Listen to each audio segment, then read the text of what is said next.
Hello दोस्तों, कल मैंने यूट्यूब में पहला वीडियो डाला और लूसेंट का आखिर तक यहाँ पे कर चुका हूँ। यहाँ तक अष्टाध्यायी में पहली लिपि शब्द का प्रयोग हुआ, तो यहाँ तक हम लोग कर चुके हैं। तो आज हम लोग को कंप्लीट करना है बस ये टॉपिक यहाँ तक, राग ऐतिहासिक काल तक। तो ये आपका पार्ट 2 वीडियो रहेगा। तो यहाँ से शुरू किया जाता है। विदेशी यात्रियों से मिलने वाली प्रमुख जानकारियाँ।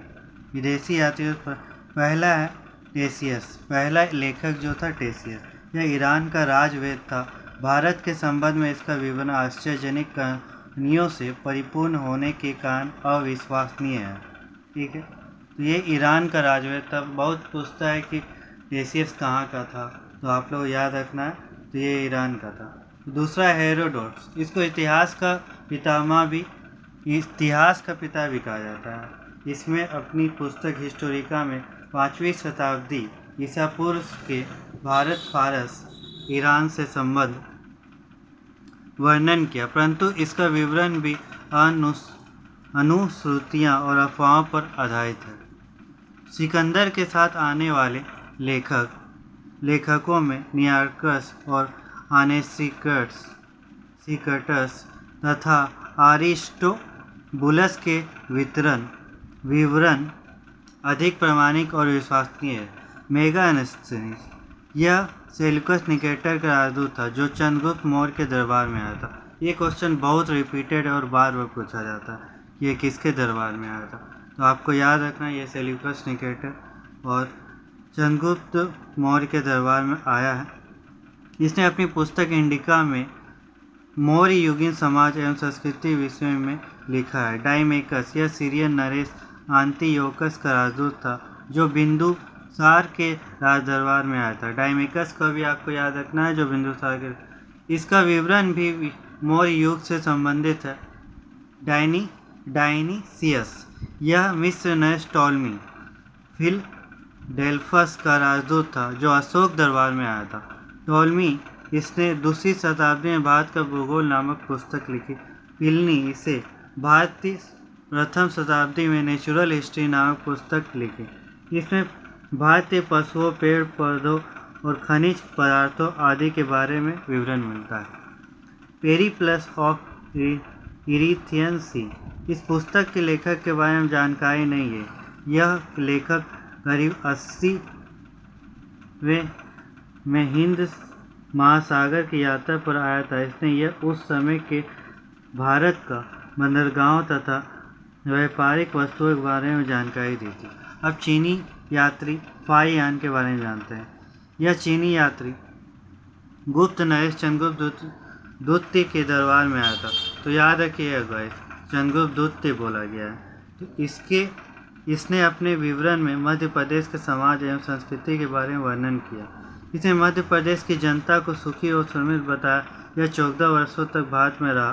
संयुगन, यह 518 ईस्वी में भारत आया। इसने अपनी 3 वर्षों की यात्रा में बौद्ध धर्म की प्राप्ति की एकत्रित किया। और वेनसांग के बारे में जान लिया। यह वेनसांग के भारत शासन में हर्षवर्धन के शासन में भारत आया। वेनसांग 629 ईस्वी में चीन से भारतवर्ष के प्रस्थान किया और लगभग 1 वर्ष की यात्रा के बाद सर्वप्रथम वह भारतीय राज्य कपीसा पहुंचा। तो भारत में 15 वर्ष तक ठहर कर 1445 ईस्वी में चीन लौट गया।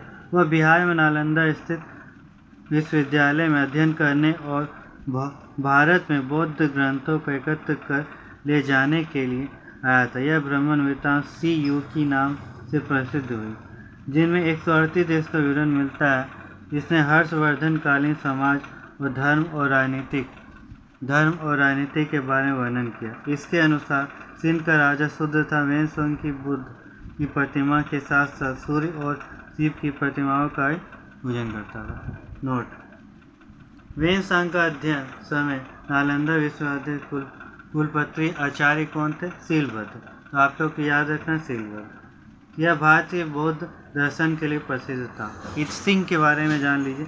यह 7वीं शताब्दी के अंत में भारत आया। इसने अपने विवरण नालंदा विश्वविद्यालय, विक्रमशिला विश्वविद्यालय तथा अपने समय का वर्णन किया। ठीक है, अब बोलता है कि अरबी लेखक अल-बिरूनी के बारे में देख लीजिए। यह मोहम्मद गजनवी के साथ भारत आया था। अल-बिरूनी ख्वाजी एवं खीव तुर्कमेनिस्तान में रहने वाला था। अरबी में लिखी गई इसकी कृति किताब उल हुद और तहकीक हिंद भारत की खोज आज भी इतिहासकार के लिए एक महत्वपूर्ण स्रोत है। यह एक विस्तृत ग्रंथ है जो भारत और दर्शनों, त्योहारों, खगोल एवं कीमियों, रीति रिवाजों, प्रथाओं, सामाजिक जीवन, भारतोल, मापन विधियों, मूर्तिकला, कानून, मापतंत्र, विज्ञान आदि विषयों के आधार पर 80 अध्यायों में विभाजित है। इसमें राजपूत कालीन समाज और रीति रिवाज, राजनीति आदि पर सुंदर प्रकाश डाला गया। तो यहाँ तक हो गया। अब इब्न बतूता के बारे में जान लीजिए। इसके द्वारा अरबी भाषा में लिखा गया यात्रा वृत्तांत रहेला। अरबी भाषा में इब्न बतूता लिखा गया रहेला। 14वीं शताब्दी में भारतीय उपमहाद्वीप के सामाजिक एवं सांस्कृतिक जीवन के विषय में बहुत ही प्रचुर और रोचक जानकारियाँ। 1333 में दिल्ली पहुँचने पर इसकी विद्वता से प्रभावित होकर सुल्तान मोहम्मद बिन तुगलक इसे दिल्ली का काजी नियुक्त किया गया। अन्य लेखक तारानाथ, यह तिब्बती लेखक था। इसने कंग्यूर और तंग्यूर नामक ग्रंथ लिखे। इसने इतिहास के बारे में जाना। मार्को पोलो, यह 13वीं शताब्दी में के अंत में पांड्य देश की यात्रा पर आया था। इसके विवरण पांड्य इतिहास के अध्ययन के लिए उपयोगी हैं। तो पुरातत्व साक्ष्य मिलने वाली जानकारी, तो यहाँ देख लीजिए आर्कियोलॉजी में क्या। तो भारतीय पुरातत्व का पितामह सर अलेक्जेंडर कनिंघम को कहा जाता है। 14वीं ईस्वी के अभिलेख बोगास कोई से वैदिक देवता मित्र वरुण, इंद्र, नास्य के नाम से मिलते हैं। मध्य भारत में भागवत धर्म विकसित होने का प्रमाण यवन, राजपूत, हेलिडोरस के वेशनगढ़ गरुड़ स्तंभ में लिखा गया। सर्वप्रथम भारतवर्ष का जिक्र हाथी गुम्फा अभिलेख में। सर्वप्रथम दुर्भिक्षिक का जानकारी देने वाला अभिलेख गोरा अभिलेख है। इस अभिलेख में संकट काल में उपयोग हेतु खाद्यान्न सुरक्षित रखने की भी उल्लेख है। सर्वप्रथम भारत का प्रथम हूण आक्रमण की जानकारी भित्ति स्तंभ लेख से प्राप्त होती है। सती प्रथा का पहला लिखित साक्ष्य एरन अभिलेख से प्राप्त हुआ है। सती प्रथा किस अभिलेख से प्राप्त हुआ है? तो आप याद रखिएगा, एरन अभिलेख। 7 महान राजाओं का पूरा इतिहास उनके अभिलेखों के आधार पर लिखा गया। रेशम बुनकर की श्रेणियों की जानकारी मंदसौर अभिलेख से प्राप्त है। कश्मीरी नवपाषिक पुरा स्थल ब्रजहोम से कृतवास गड्ढा घर नाम है इसका साक्ष्य मिला है। इसमें उतरने के लिए सीढ़ियाँ होती थी। यहाँ मनुष्य के साथ उनके पालतू कुत्ते को भी दफना दिया जाता था, यह प्रचलित था। तो प्राचीनतम सिक्कों को आहत सिक्के कहा जाता है। इसी को तो आप याद रखिए, प्राचीनतम सिक्के जो होते हैं उनके आहत सिक्के कहा जाता है। तो सर्वप्रथम सिक्कों पर लेख लिखने का कार्य यवन शासकों ने किया था। तो आप लोग याद रखिए, सिक्कों पर लेख यवन शासक। तो अभिलेख और शासक, कौन सा अभिलेख? तो हाथी गुम्फा अभिलेख कलिंग राज खारवेल के शासक थे, तो तभी उनका ये हुआ था, उद्गम हुआ था। तो जूनागढ़ अभिलेख, तो ये है रुद्रदामन शासक। नासिक अभिलेख गौतमी बालसरी, प्रयाग अभिलेख समुद्रगुप्त, एहोल अभिलेख पुलकेशिन गुप्त। तो ये ज़्यादा इम्पोर्टेंट है, एहोल अभिलेख याद रखिए।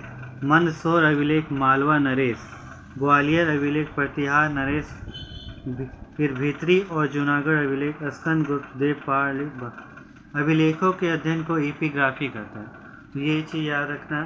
समुद्रगुप्त को वीणा बजाते हुए मुद्रा वाले सिक्के संगीत प्रेमी का प्रमाण मिलता है। ठीक है, तो अगला पेज 4 में हम लोग पहुँच चुके हैं। अरिकमेडु पुद्दुचेरी के रोमन सिक्के प्राप्त हुए। क्या नाम है? अरिकमेडु।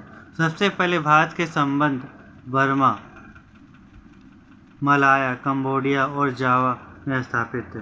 तो पहले इन देशों से भारत के संबंध थे उत्तर भारत में मंदिर की कला की शैली को नागर शैली कहते हैं। ये क्वेश्चन बहुत इंपॉर्टेंट है और बहुत बार पूछा गया कि उत्तर भारत में जो मंदिर की शैली है वो नागर शैली और दक्षिण भारत में द्रविड़ शैली। तो ये चीज़ याद रखना है आप लोग को। दक्षिणापथ के मंदिर के निर्माण पर नागर और द्रविड़ शैली दोनों शैलियों का प्रभाव पड़ा। ये वेसर शैली भी कहलाते हैं। जो नागर और द्रविड़ दोनों शैलियों को मिला दे तो वेसर शैली का निर्माण। पंचायतन शब्द मंदिर रचना शैली संबंधित है।